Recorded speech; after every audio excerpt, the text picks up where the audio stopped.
look at the state of my studio.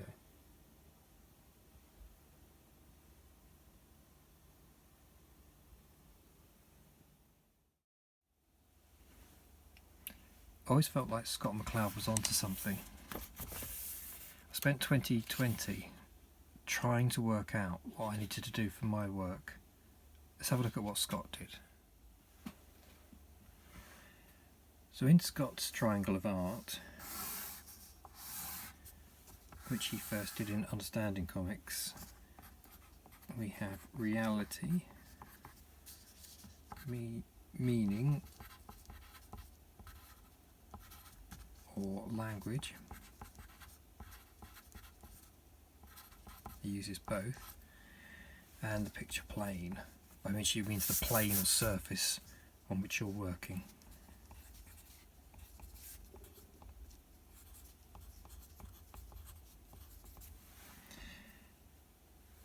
And Scott sets out that all artists are working somewhere in this space, from the extreme end here of words and meaning to art that directly mimics reality, so photographs, which is at this end of the triangle. And this explores the picture plane, so exploring more abstract work and shape and form. So within this spectrum we have words over at this side, we have simple cartoons, and over this side we'd have more realistic, so still very basic, more realistic. And then as we move up the picture plane we start to explore more abstract work. So in Scott's example he plots the world of comics across this spread and people working in different areas, and I really like the idea of this, and I really like the way that, for example, he explores Dave McKean's work, who explores all over the area of both words and images, all over the picture plane. But what I found fascinating was I always felt with Dave McKean's work, and I'm a big fan of his work on Arkham Asylum, that sometimes the work became too anchored in reality, sitting at this side of things, and I thought, well, but his work's great, so why is it anchoring too heavily in photography? Why is that slowing things down? And then I saw an interview with Dave McKean where he concluded that himself and started to later in his career explore elsewhere, and I think this is what's interesting, this sense of exploration. So this is what I've been doing for the last year, is trying to explore where is the right place for me in this.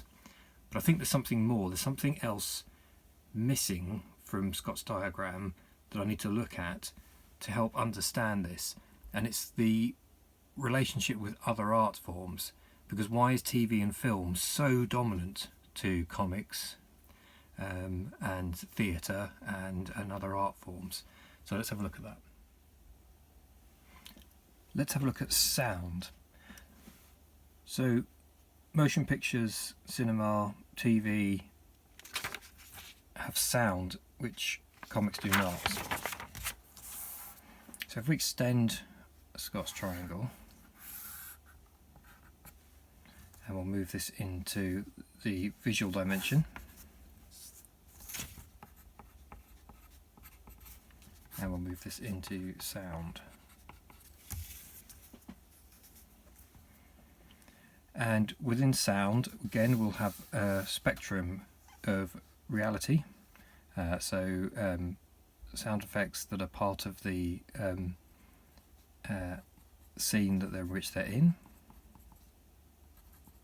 So this could include the backfire of a car, the sound of a gun, the dropping of a fork on the floor, whatever that happens to be.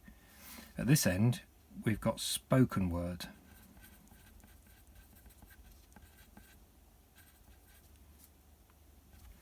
And then we've got a whole spectrum in between, including music and where that sits. We can take this even further by thinking about theatre, which has a live dimension. So the other thing you can do is, if we had a 3D version of this model, at one side we've got the live theatre, a live performance, live music. On the other side we've got recorded. So we'd actually have a three-dimensional model. And the reason for looking at this is we can now think, in what space are people working? Because it's not true that comics are just words and pictures and other mediums can't do that. You can do this in film, obviously. So film might occupy a space where we have sound and music, and we have a visual dimension as well. So we might have words on the screen, we might have graphics incorporated. So if you think of BBC Sherlock, if you think of simple captions on screen, anything like that where it's incorporated, it's juxtaposing images and words together, but it's also juxtaposing them through the dimension of sound as well. Whereas comics, apart from motion comics, which work in this area, can only work in above this line here because they don't have sound inclusive in them. Therefore they're working in somewhere in these spectrums, these gamuts. There's another way we can look at Scott's work though, which he also touches on when he talks about closure, which is his definition of closure is what happens between the panels, so the completion effect that we bring to it as the reader. So we're judging one panel, judging the next panel, and making a decision about what's happened in between.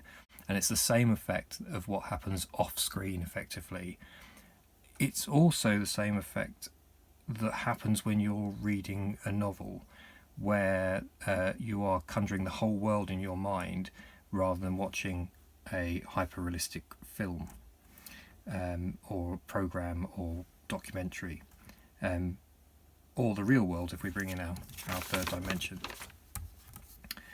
So there's another way to look at this, which is our sense of the internal and the external, or as Scott also touches on it, it's the literal versus the symbolic. So when you look at semiotic analysis, which if you've studied semiotics, you'll understand that symbols sit as a representation of an idea, and literal icons sit at the other end of that, with indexes sitting in between. An index would be, for example, smoke being an index of fire, so there's a connection between the two.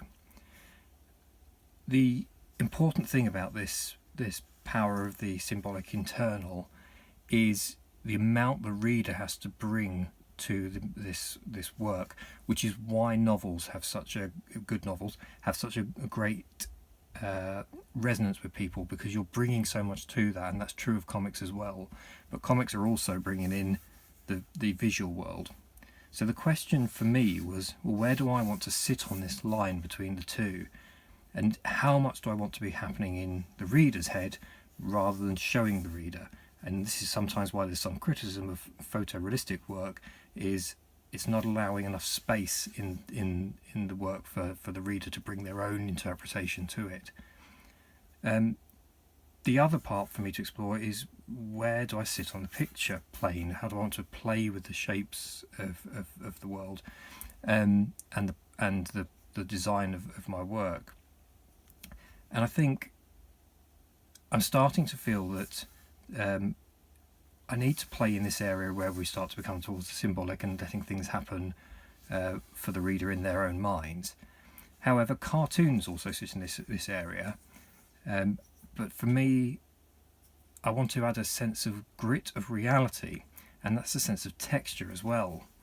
So I wonder if the picture plane is not simply up here like this, but that there's more space playing, that this is a world of texture and emotion.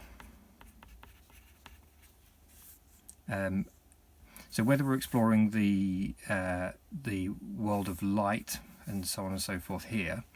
So a sense of impressionism.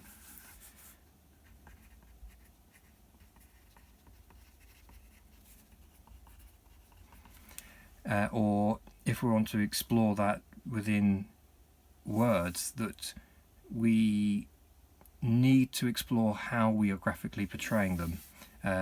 So we think about the way, this is going beyond the way the word balloons are constructed or fonts are used, but the way the words interplay with the imagery. Because by putting words with images in a structured way, as we have done for the last 100 years with comics, it also creates a sense of an unrealness to that.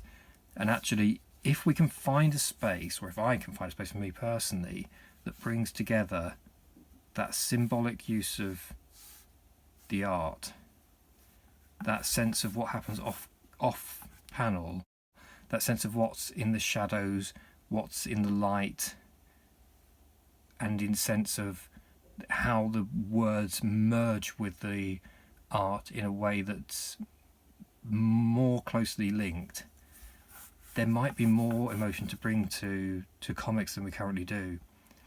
And I'm not saying I'm right with any of this. What I'm saying, and I think what Scott was saying in his books, especially Reinventing Comics, is we're not exhausting as comic makers and readers and fans. We're not exhausting the potential of the medium, and there's a lot more space to play in, and we won't move comics on unless we think about where we're playing with them. So hope you enjoyed that. I'd really be very interested in people's thoughts, comments, ideas around where they're playing in their space with comics, what comics you like if you're not a creator, if you're a reader, and where you think they sit in Scott's or my version of this look at the world of comics. Thanks very much. Hope you enjoyed this. Bye.